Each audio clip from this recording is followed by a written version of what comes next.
And I probably should have been doing this a long time ago, so thank you for joining me now, but I probably should have started at least a year ago. And so we're gonna compare my January and February numbers from 2020 to how it compares to today, and to check that growth so I can measure it over time. But I still remember the days like yesterday where I was hoping for 1 order or maybe 2 orders. And then finally, it seemed like I would never hit that goal of 10 orders repeatedly, day after day after day. And I'm making this video because I find these types of videos incredibly inspirational and motivational, and hopefully having some insight into how somebody else's Etsy shop works and the types of profit margins that are to be expected, then perhaps that can also give you some guidance in your e-commerce, drop shipping, or Etsy success. And also I'm going to jam-pack this video full of all the tips and tricks I've learned along the way. I'm going to share my passive income numbers for January and February 2021 for my Etsy shop. And I've also recently opened a shop on Redbubble. So let's start with January 2020, which is over a year ago. Now, I do need to say that I quintupled my income from January 2020 to January 2021.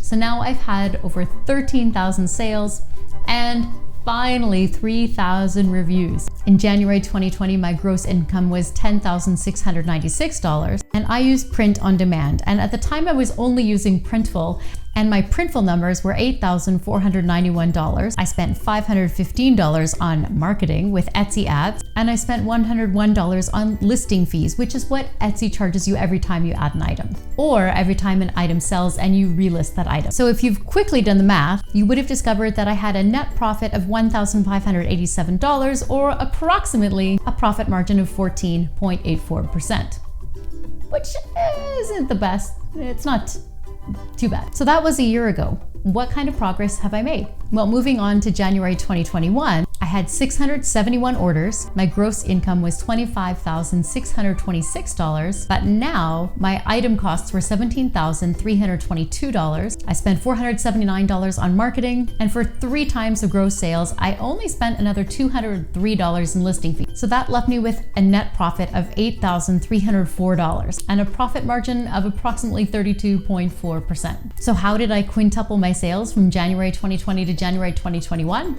Well, a number of things. First of all, I use Printful for a number of my items, and Printful offers discounts depending on how much I spent in the previous month. And in January 2021, I qualified for Printful's 9% discount because I had spent $10,000 in the previous month of December of 2020. But then that means that in January, I get to reap the rewards with a higher discount, although I have less sales. But the difference between January 2020 and January 2021 is that I made a lot more items in my Etsy shop. I also had a lot more items where people were buying multiples, and I had one major trending item. My largest order in January 2021 was my second largest order ever, which was for $941 US for 37 shirts. And my profit on that was over $400 Canadian, which was super exciting. Now, personally, I was really happy with these numbers because they are a little bit larger than my gross monthly income from my teaching job. This $8,000 is pretty crazy because I still don't have to actually manually ship or make any items. They are all printed for me because I use print on demand. So I design these items and another company ships them for me. So now let's compare February 2020 to February 2021. Well, in February 2020, I had $14,016 of gross sales, and my item costs were $11,319. I spent $970 on marketing with Etsy ads, and I spent $153 on listing fees. So that left me with a profit margin of 10.71% and a net profit of $1,501. Now fast forward to February 2021. So in February, I had less orders than this January. I had 499 orders. My gross income was $19,719. My item costs were $13,708. Marketing, I spent $537. Listing fees were $142, which left me with a net profit of $5,330 and a profit margin of 27%. So why did I have so many orders in January, 671? Well, I think what happens in January is there's a lot of shoppers in November, December that are shopping for other people. And then in January, maybe they had an Etsy gift card or some money that they received as a gift. So then I think a lot of shoppers come back in January. So the biggest overall difference I would say between 2020 and 2021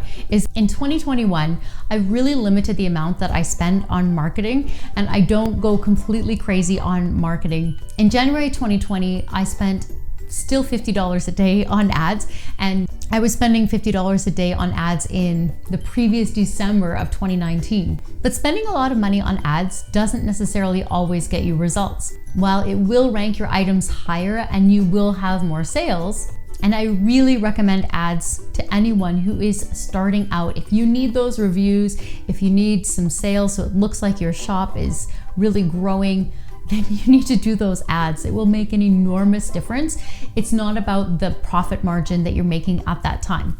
It's not about the profit margin at that time. You just need to get some sales. But once you have those sales stats and you have those reviews for your shop, you will start to get a lot more sales and you'll start to get a higher conversion rate, and Etsy will start to push out your shop more and more. One of the other big changes that I made in my shop, besides trying to convince customers to purchase multiple items, is to also sell some higher ticket items. So while I always offered sweatshirts and I always offered hoodies, I didn't have specific photos of those items in my shop. I had a template with the swatches and the sizes, but I didn't have a photo of a model wearing any of those items. So that's the big difference that I added in January 2021 that I started to add in the summer, were those photos that were just that much better to help to sell and to push those items, especially in the winter. So when people say get a better photo for your listing, it really makes an enormous difference, because I always had these items, they just weren't really selling the same amount unless somebody was to use their imagination, because more often than not, most customers will purchase what they see in the photo. So if you can show them a photo of your most expensive item, they're that much more likely to purchase it. The other big difference from my Etsy shop in January 2021 versus January 2020 is that 9% printful discount. Getting an extra few percent off every order does really add up. Now, I have also been selling on Redbubble as well, and while it is a little bit tricky to tell exactly the number, I think the easiest thing to do at this point is just to go from this graph.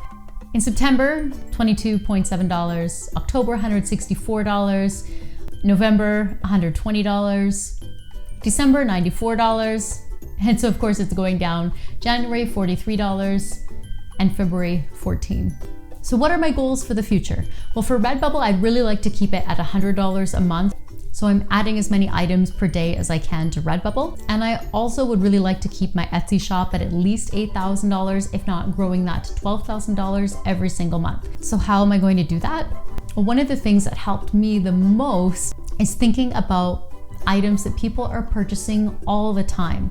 Yes, of course, there's always trending items. The reality is that people are always giving gifts. People are always going to birthdays. People are always getting married. People are always giving gifts. There's always these opportunities where someone wants to purchase something for themselves because they're a new graduate, because they're now going to school. There's so many opportunities for you as a seller to have more orders. So there's always more opportunities for you as a seller to get more orders. Think about what or why the customer might be making a purchase. It started to help me when I worried less about the quality of my design and more about why that person would purchase it. My designs are pretty simple. Most of my designs are text-based. So for me at this point, as maybe perhaps for you as well, it's adding a few more key items that perhaps will be trending, but perhaps will be purchased all the time in my shop, but with a goal of having those items purchased all the time in my shop. So it still seems like yesterday to me, where I was hoping for my 10th sale, and that was a crazy goal to me. But set some goals for yourself, like I'm gonna get 10 sales, then I'm gonna get 100 sales, then I'm gonna get 100 reviews, then I'm going to get 1,000 sales. So again, I really hope this video helps you. So I hope to see you again next month at the end of March. March's not going so well. But I hope to see you again at the beginning of April, where I can share my March income numbers and maybe talk about what has and hasn't worked. Okay, see you later, superstar. All right, so in today's video, we're going to talk So in today's video, as well as my Redbubble.